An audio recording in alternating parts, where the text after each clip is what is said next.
अच्छा, मैं सर के बिहाफ पे गुजारिश, जब भी बाइट हो ना फिर आप बीच में थोड़ा है ना, फिर उससे करना होता है ना, प्लीज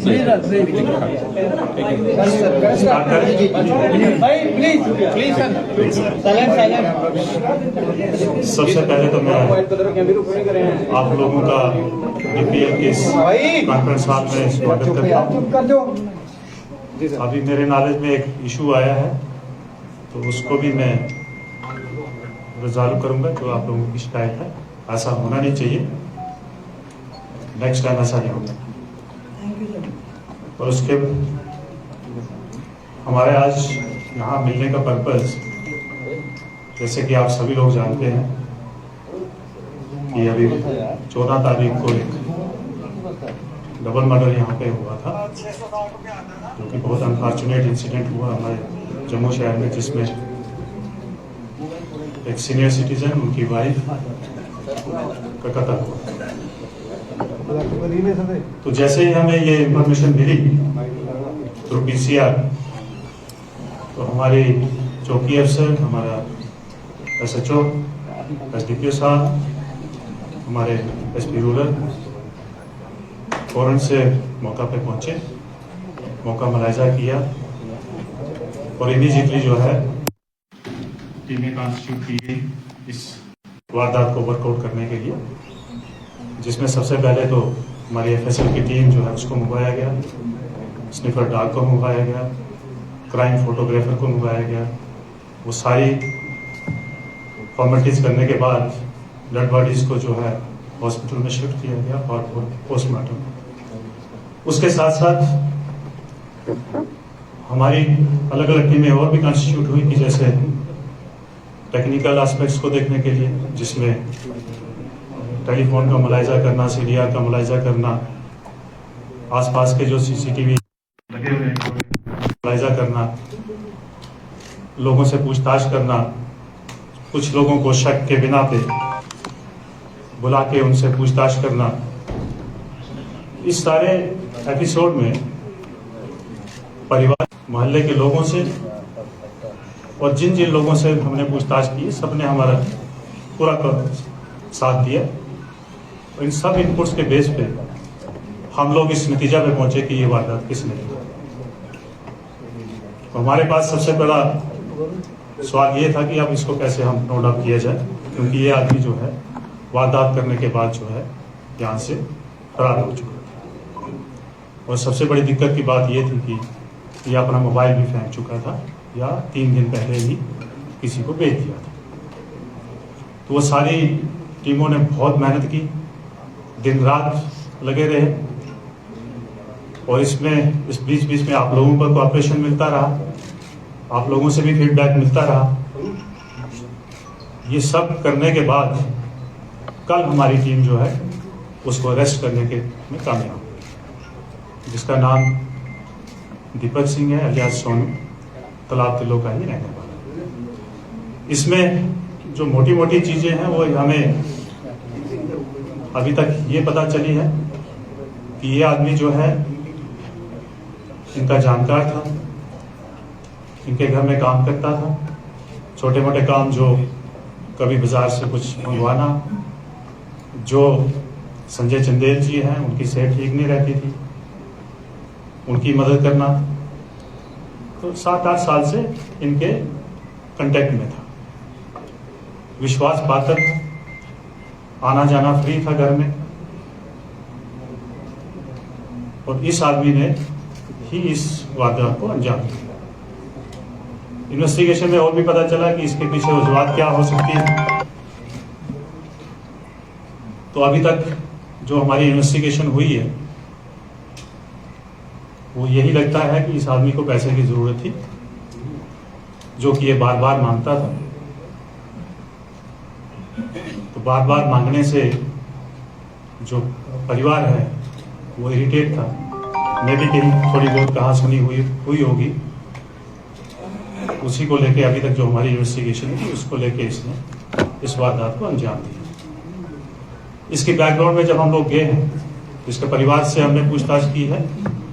उस पूछताछ में ये मालूम हुआ कि ये 3 तारीख से अपने घर से चला गया था और 9 तारीख को आके इसकी वाइफ ने हमारे चौकी पोनीचक में इसकी गुमशुदगी रिपोर्ट करवाई थी और ये भी बताया कि ये बंदा जो है फोन भी स्विच ऑफ करके हमारे साथ कोई कांटेक्ट में नहीं है।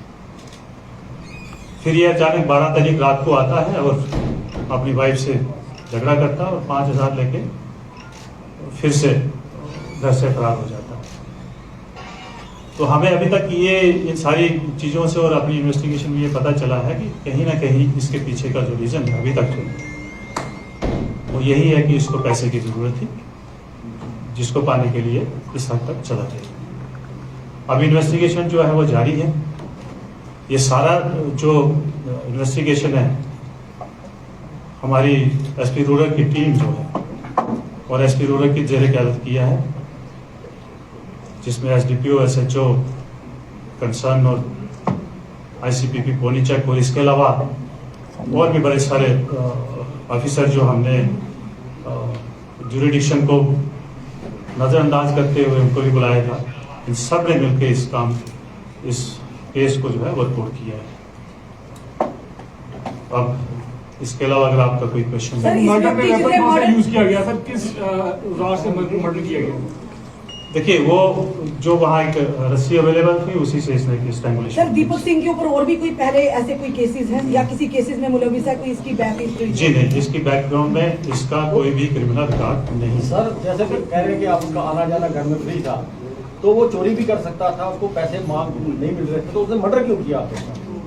देखिए मर्डर से पैसे नहीं मिलेंगे। ये जो है ये अभी हमारा भी यही क्वेश्चन है, इसके ऊपर हम लोग जो है इन्वेस्टिगेशन कर रहे हैं। सर ये अकेला है या कोई और भी होने की आशंका हो सकती है इसके साथ होने की? अभी तक जो इन्वेस्टिगेशन हमारे सामने आई है और सीसीटीवी फुटेजेस से सर घर से चोरी करके गया था एक सीसीटीवी फुटेज जो आई है तो अभी तक ये नहीं लगता है कि ये अकेला है।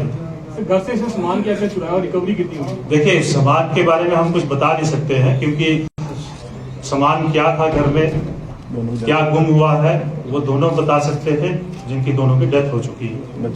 बच्चे दोनों जो है वो बाहर थे, पिछले 2-3 महीने से बच्चे बाहर ही थे, तो अभी घर में कोई भी इस बात को बता नहीं सकता है कि एग्जैक्टली क्या चोरी है। नया मोबाइल दूसरा जो आप जब हमने इसको पकड़ा है तो इसके कब्जा से कुछ भी खास रिकवरी नहीं हुई। नया मोबाइल भी बताया जा रहा है इसने खरीदा, तो वो क्या मोटिव था इसका मोबाइल? देखिए इसके बारे में अभी इन्वेस्टिगेशन चल रही है हमारी, इसमें अभी हम इतनी जल्दी कुछ भी नहीं कह सकते। सर परिवार ने जो बताया है तो क्या लगता है आपको कि परिवार ने सही बताया? हो सकता है जिस तरह से आपने कहा कि मिसिंग रिपोर्ट करवाई गई है कि जानबूझ के एक साजिश रची गई हो या परिवार को इसके बारे में जानकारी हो सकती? देखिए इन पहलू के ऊपर हम लोग इन्वेस्टिगेशन कर रहे हैं।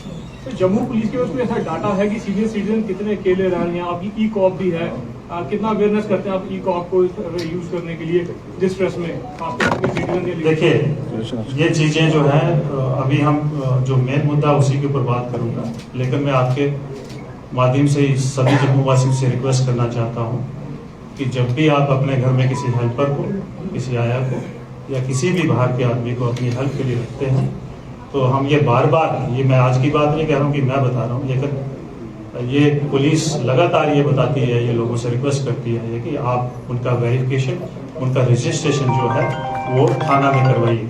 सर 72 घंटे के अंदर उससे 2 चीजें होंगी, एक तो वो आदमी जो है डरा रहेगा और दूसरा जो है जब कभी कोई वारदात होगी तो उसमें पुलिस को को ट्रेस करने में आसान। सर 72 घंटे में पुलिस ने इस मर्डर मिस्ट्री को सॉल्व किया है तो कितना चैलेंजिंग था? आपने जैसे कहा कि फोन भी फेंक चुका था, कोई लीड नहीं थी, कितना चैलेंजिंग था सर? देखिए ये बहुत चैलेंजिंग था, जैसे मैंने शुरू में ही कहा कि हमारे पास जो है टेक्निकल लीड मिलती है, हम उसके आधार पे काम करते हैं, लेकिन इसमें हमने जब सारी इसके टेक्निकल एस्पेक्ट देखे इंटरनेट पे तो वो सब के सब मिसिंग, उससे कोई लीड नहीं मिली। सर ये भी कहा जा रहा था कि गैस जो वो आग रखी गई थी, तो इसके देखिए अभी तक तो ये सामने नहीं आया है।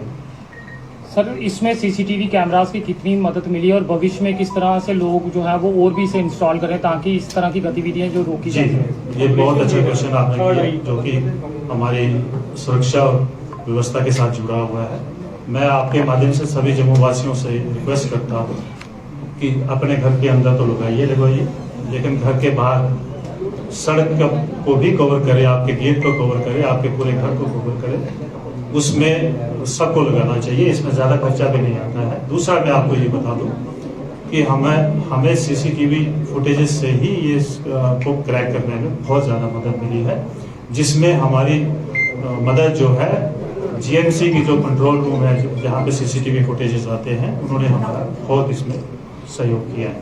सर, सीसीटीवी कैमरास को लेकर पुलिस हर बार अवेयरनेस करती है। आज से नहीं, पिछले कई सालों से पुलिस कह रही है कि सीसीटीवी कैमरा जो है इंस्टॉल होने चाहिए। क्या लगता है कि पुलिस को भी एक अवेयरनेस ड्राइव चलानी चाहिए, लोगों को अवेयर करना चाहिए ताकि लोग ज्यादा सीसीटीवी फुटेज कैमरा जो है वो इंस्टॉल करें? देखिए, ये अवेयरनेस का ही नतीजा है कि इस वक्त आप मेजॉरिटी ऑफ द एरिया में जो है वो सीसीटीवी लोगों ने लगाए हो, चाहे अपनी दुकान पे लगाए हो, चाहे अपने घर पे लगाए हो, चाहे अपने बिजनेस सेंटर पे लगाए हो। और दूसरा मैं आपको ये बता दूं कि पहले जो सीसीटीवी लगाए जाते थे वो जनरली अपने घर के अंदर लगाए जाते थे, तो हमारी रिक्वेस्ट के ऊपर लोगों ने वो घर के बाहर लगाए हैं, जिससे सड़क जो है वो कवर हो।